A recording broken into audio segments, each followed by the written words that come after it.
How to use LazSave on the Lazada app. First, you will load up the application itself, and then you want to click on Account found in the bottom right corner. From here, you will scroll down until you see Payment Options. So just click on Payment Options. And at the top, you will see LazSave. Get up to 5% PA interest. Apply now to get 1% spent rebates. Click on Apply here. And this is going to take us to this page, CIMB, and you can choose the savings balance. And you have the option of opening a LazSave account, and also you have the option of rebate here at the top. Now, you will also get some special perks such as competitive interest returns, instant account opening, and you can earn rebates on purchases.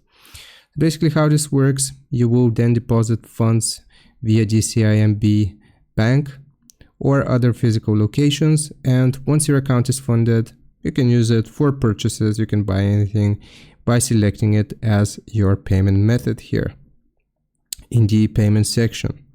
Once you have an account, it is going to pop up as a payment option, and that is how it works essentially.